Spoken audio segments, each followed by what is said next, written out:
Hi friends, welcome back to Smart Engineering Academy. Myself Amit. So I am here with the continuation of the RCC topic.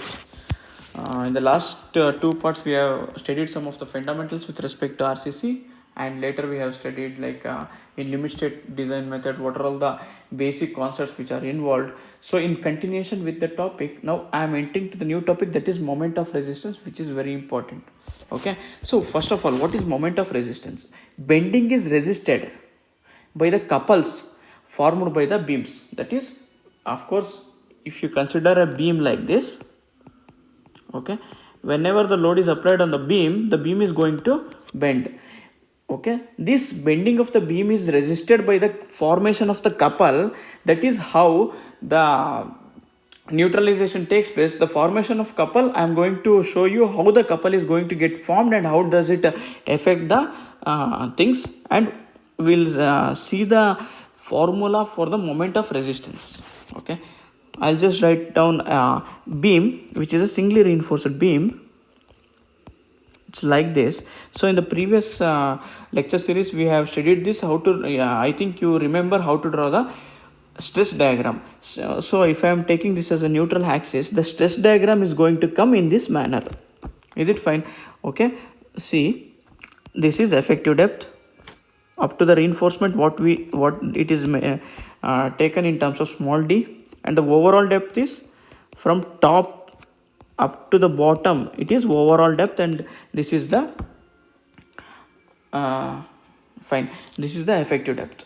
Okay, and if I am drawing a stress diagram is going to come like this. Is it fine? So if this is the stress diagram, so this is the compression zone and this is the tension zone.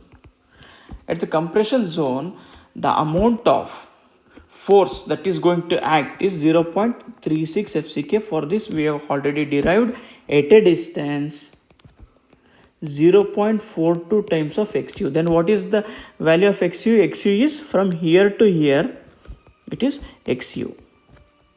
Okay, from here to here XU, this distance is 0.42 times of this XU value. Okay, and exactly at this point,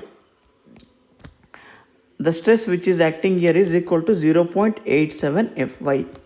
Okay, this exact distance between these two things, which is called as lever arm, I had already explained you in the previous lecture series.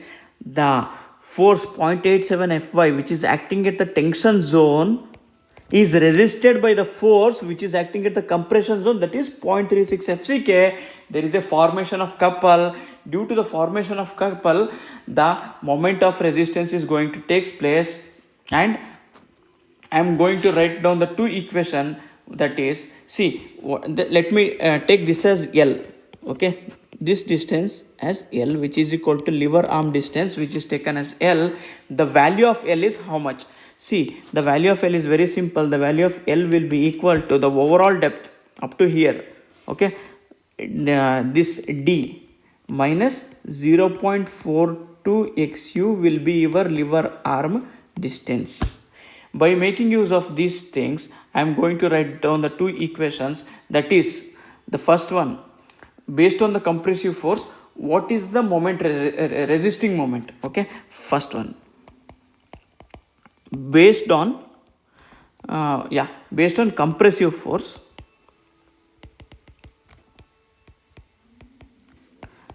the moment of resistance will be equal to, let me take this as mu, which is equal to compressive force into lever arm distance. Okay, which is equal to, what is the compressive force? Compressive force is equal to 0.36 FCK B into XU into lever arm distance is how much? D minus 0.42 XU. Please remember this equation, very very important. They will ask directly in the objective point of view. In the numerical problem also, they will give you some numerical values, and they are supposed to ask you what is the moment of resistance. This is based on the compressive force. Okay, that is compressive force, that is nothing but at the topmost, at the compressive zone. I mean, at the compression zone, you're supposed to see the compressive force. At the compression zone, the compressive force is equal to 0.36 into FCK, where width is equal to B and this distance is XU. That is what. Next, second one, based on the tensile force. Tension zone we can see in the bottom at this position. See, based on the tension force, what is the moment of resistance? The moment of resistance mu will be equal to tension force into lever arm distance. So what is the tension force? You can see here the tension force is equal to 0.87 Fy, which is acting at the tension zone. So it is called as tension force. Then tension force is equal to 0.87 Fy into area of the steel. See, you can see the steel here into area of the steel into what is lever arm distance? Lever arm distance is equal to D minus 0.42 XU. Okay. These are the two equations that you need to remember. In addition to this, you need to remember one thing, that is, let me take this as a C and this as T. Okay, compressive force is equal to C and tension force is equal to T. So always, in order to balance the moment, you need to make always the compression force, that is the compressive force, will be equal to tension force. So these two things should always be equal, so that there will be a couple formation, there will be a resistance of the couple formation, and the beam is going to withstand without deformations. Okay, that is what the moment of resistance concept is, and these two formulas are very much important. See, what I had done is, I had taken the stress diagram. In the previous lecture series we had already learnt, so this is beam, this is strain diagram, and this is stress diagram. By making use of the value of the stress diagram, I had calculated the moment of resistance and explained the concept with respect to this. That is what the moment of resistance is. Next, neutral axis. So first of all, neutral axis, in the neutral axis concept there comes one thing, that is critical neutral axis. Critical neutral axis is also called as limiting neutral axis, which is also called as balanced neutral axis. First of all, what is this? See, it is a neutral axis just before the failure of the concrete, either concrete or steel. Okay, the neutral axis on the beam which is formed just before the failure of the concrete or steel. This neutral axis, okay, this is the neutral axis which occurs just before the collapse. That is, whenever the collapse in the structure which is happening, at that time just before the collapse, what is the neutral axis you are going to get, which is called as critical, limiting or balanced neutral axis, and it is represented in terms of XU max. With respect to the value of XU max, which is compared to the normal value of XU, we can say whether it is a under reinforced, over reinforced or balanced section, that I am going to explain you. First of all, how to calculate the value of XU max is very important here. The value of XU max depends on two things. One is Fy, that is grade of steel, mainly grade of steel, and one more thing is ES, Young's modulus of steel. Young's modulus of steel. Is it fine? So let me derive this. So I'll just draw a beam like this. Let me take this as a singly reinforced beam. For this I am going to draw the, let me take some neutral axis here. For this I am going to write down the strain diagram. Okay, this is strain diagram. So strain diagram is going to come in this way. And what is the value? This is at the extreme compressive fiber, it is equal to 0.0035, and here somewhere it is 0.002. This value is x1, this value is again x2, and this is xu. Okay, so what is the this is tension zone and this is the compression zone. At the tension zone, the maximum strain that is going to get generated is equal to 0.002 plus 0.87 Fy divided by Es. Okay, this is the strain diagram which has already been explained. According to this, what I am going to do, and one more thing, from here to here, this is how much, this is a effective depth. Okay, please note the things. The difference between the overall depth is represented in terms of d and the effective depth is represented in terms of small d. So with respect to the similar triangle concept, I am going to analyze the values. Analyze the value with respect to the grade of the steel and grade of the concrete. See here, see, let me take this distance. Okay, I'll just take it as XU max. So what is XU max? XU max is nothing but critical, limiting or balanced neutral axis. I'll just take this with the value of XU as XU max. So now similar triangle concept. With respect to the similar triangle concept, what I am going to do, the value of XU max, okay, with respect to the XU max, so this distance, for this distance of XU max, what is the strain that is getting generated, which is equal to 0.0035. Then what is this value? So I have written in terms of compressive zone. Now I need to write in the tension zone. What is this value? This value becomes, if the overall is d minus XU max will be this distance.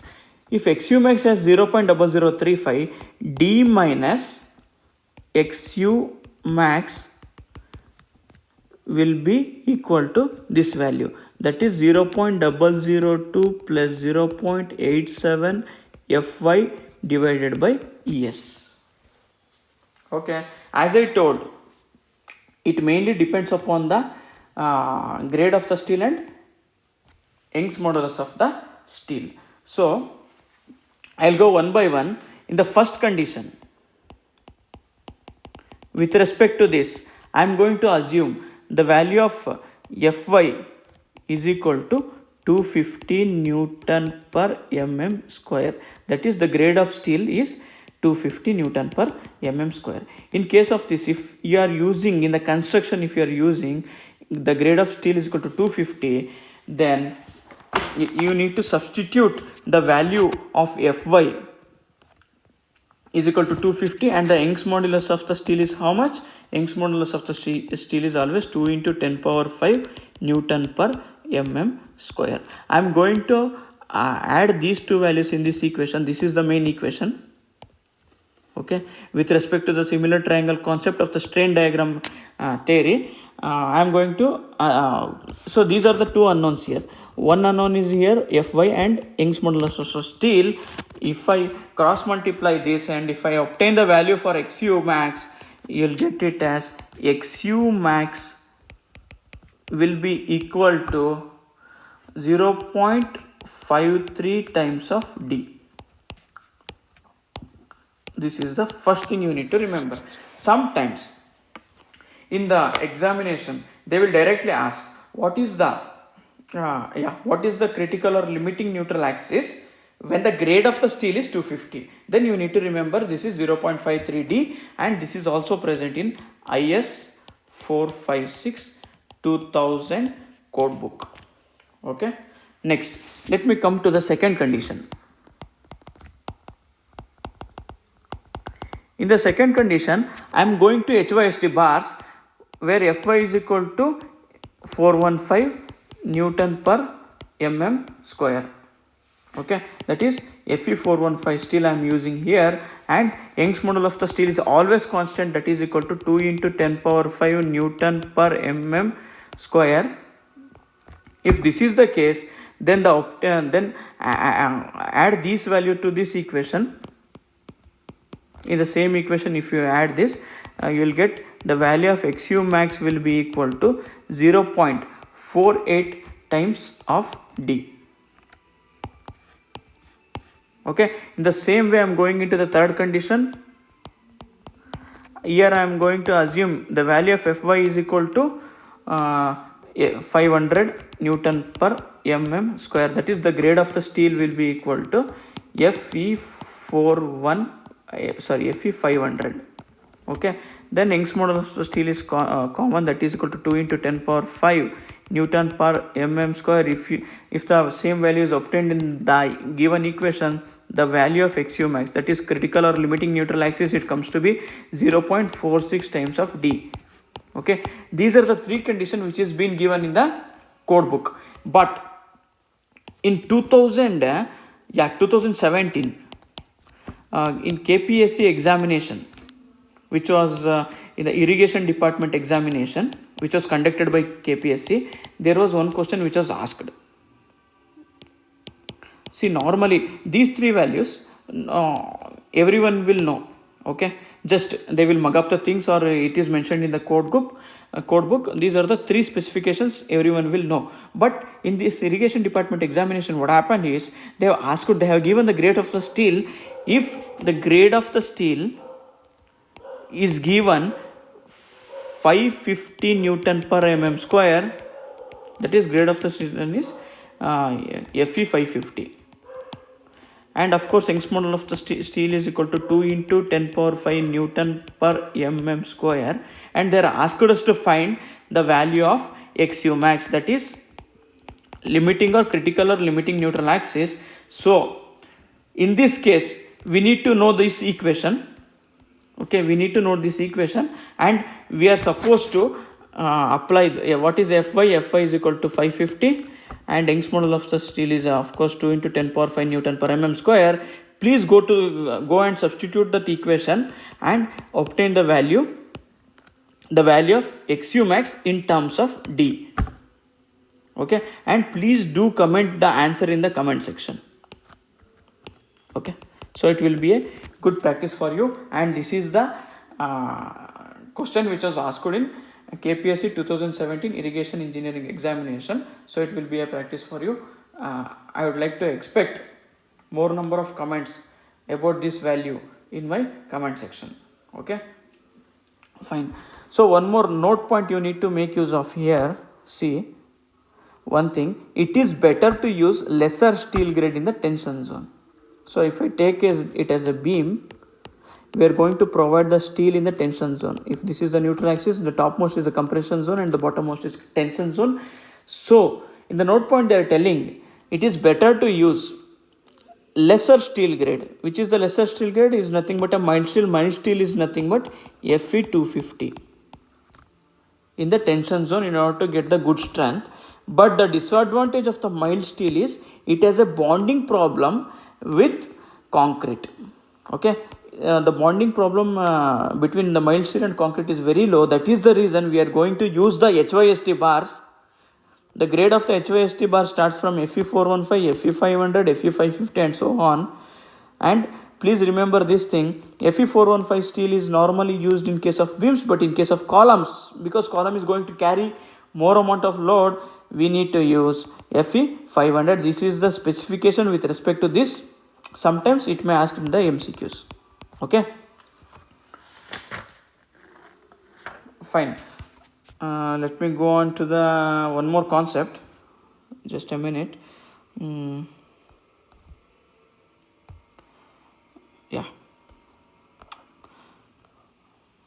See, there are three types of sections now. With respect to that concept, there are three types of section. One is balanced section, second one is under reinforced, and third one is over reinforced section. So balanced section is when the value of XU is equal to XU max. XU max is nothing but it is a critical or limiting neutral axis what you have studied till now.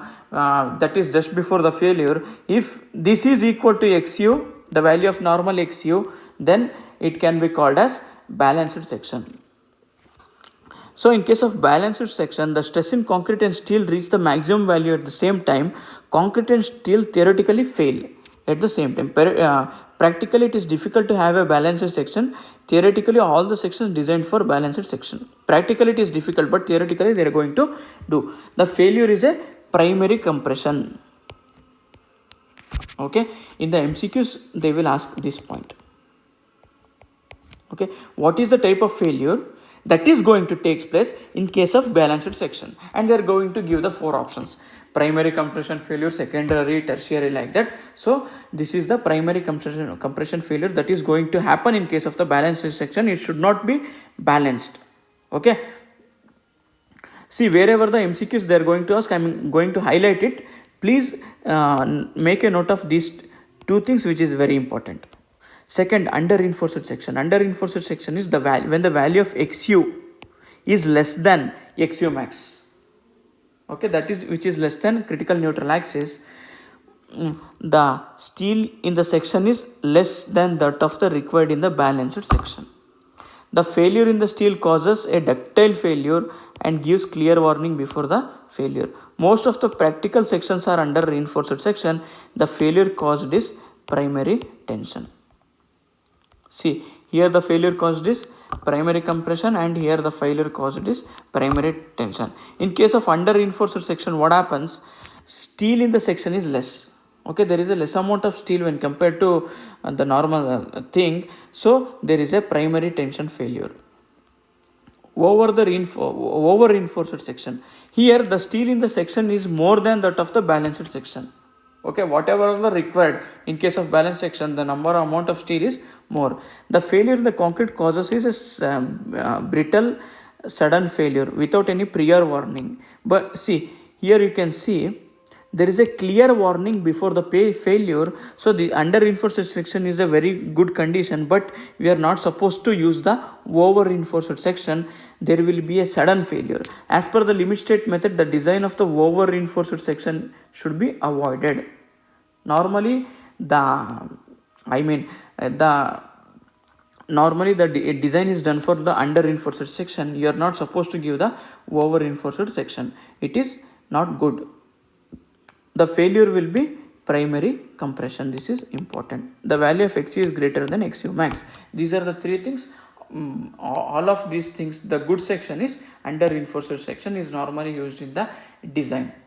Over reinforced section, you have to avoid the over reinforced section because there is a sudden failure without any warning. Okay, fine.